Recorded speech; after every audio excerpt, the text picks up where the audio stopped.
Hey everyone, today I want to talk about Omori, which is an old school RPG game. And what makes this game stand out from other games is very unique in the sense that how you're looking at the game now, and it's this fun looking RPG that looks old to a horror game that will be very impactful in the story. So let's get into this review.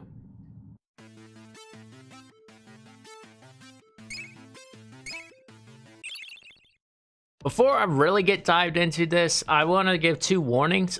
First of all, there's spoilers are going to be stuck to the prologue of the game, so I'm just going to focus on that to describe everything. I think that's enough to get the understanding of the game without messing up the story for everyone.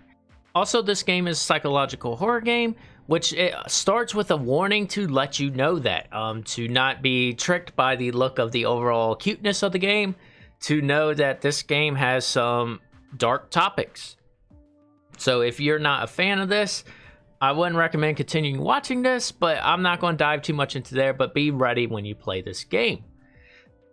This was made by Omocat, which is a designer of clothes a lot, but they did start out with comics, and the first comics I found of Omori was in 2011, but the game started as a Kickstarter in 2014, and it was supposed to launch in 2015. Obviously, that didn't happen, and it took until Christmas of 2020 to actually came out. The game was originally supposed to be funded up to a 3DS, but didn't make that timeline, which you are stuck on the PC with a 4:3 ratio style. That is the bottom screen of the 3DS. And what you're seeing is the default window, and I thought it was kind of cool to keep it in this style, so this is the whole video ratio. This game is based on a real-world character named Sunny, or a name of your choosing, but Sunny's the normal character name, and the dream world Omori, which both worlds have two different feelings. As you saw from the beginning, we get a nice dream world that's kind of cool, and a very dark real world. Your party consists of Omori, Kyle, and Aubrey, along with Hiro, to fight in the dream world most of the time. And this is where all your RPG elements are going to take place, your leveling up and all. You also have two other friends, Mari and Basil, which is in the dream world and real world too. And the overarching goal of the dream world is to find Basil, who ends up going missing. The graphics was very important here. So the overall game exploring mode is your standard 2D, which gets compared to Earthbound a lot with the people following around and the overall view over the top. A lot of the game reminded me of just the normal DS, Game Boy Advance, especially Pokemon with the text boxes and all. I just got a lot of feeling with that. So nothing outstanding here was exciting, but the battling, the art style of the battling was like these sketch drawings, which was very jarring to see in the game at first, but it really grew on me. I thought this was a very pleasant graphics, and I enjoyed this style. The view here, you only see your four party members, and their emotions, and the bad guy, and the light attacks that happen. So you never really see your characters in full. I also want to make a comment on the sound. The soundtrack is amazing. I enjoyed the tone of the game, but switching between dream world and real world, and it was a lot of fun through them transitions. The battling system was kind of important. The overall structure of it was your basic RPG style, turn-based. Nothing quite special there because you had a health and a juice bar, which is usually your mana, and those would go minus when you use your skill attacks. You have snacks, which were more of healing your juice or your health. And then you had a concept of toys, which would be like rubber band and jacks, which would lower or boost attributes depending on how they were played. What was unique here was there was a bar at the bottom that allowed you to do follow-up moves. So when you're Aubrey, you could do a move to call on Hiro, Kel, or Omori to do something special, and you will get different either powerful moves, maybe boost an emotion. And your party is separated in your typical RPG things as well. You have Hiro, which is more of a healer. Aubrey had a lot more powerful attacks, and Kel kind of was doing a lot more adjusting emotions or multiple attacks. And Omori was your main character who could kind of do a little bit of everything. Motions was the big thing that I mentioned multiple times, but this was very important to the game, which added a rock, paper, scissors element to this. So you have the chart here, which happy beats angry, angry beats sad, and sad beats happy. Along with these, you also get boost in your attributes with these. So angry, you saw the boost in attack, but you lose defense.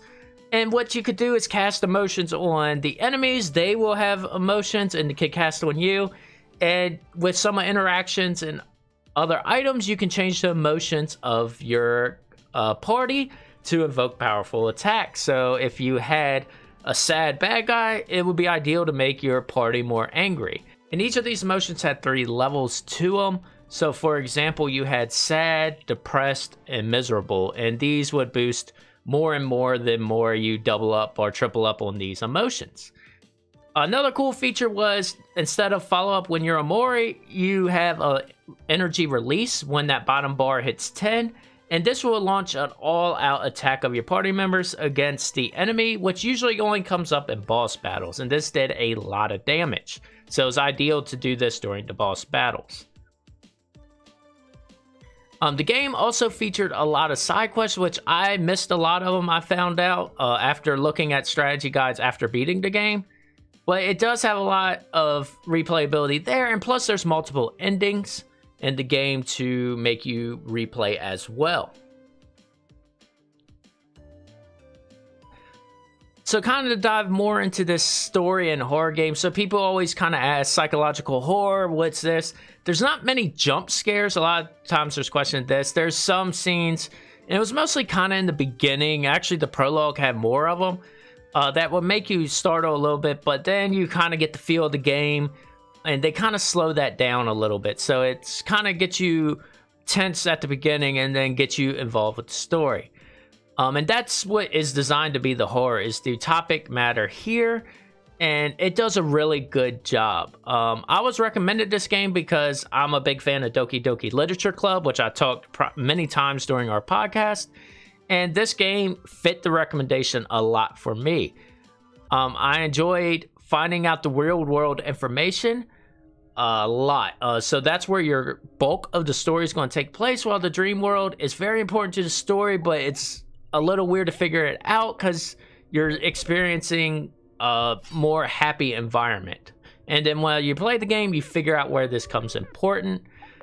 But then there's also other areas in the dream world, like white space is where you're going to see a lot of, and that's how the game starts to kind of set the tone of the game, which I found really enjoyable. I enjoyed the character interactions a lot too. This is about 15 to 20 hour game, and they do a really good job with connecting with all of your party members and your 2 other friends that aren't necessarily part of the party. You find out stories about them all and figure out how well friends they are or not, and just get their whole life story and then figure out how that translates between both of the worlds. And I did find the characters growing on me, and I enjoyed that a lot, and that helped with the ending of the game for me, that I knew all these. So in general, the recap here is, it was a really good story, and it was good on the psychological horror.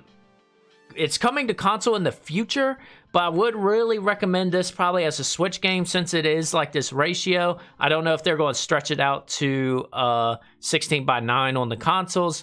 If they don't, the Switch will be perfect for this.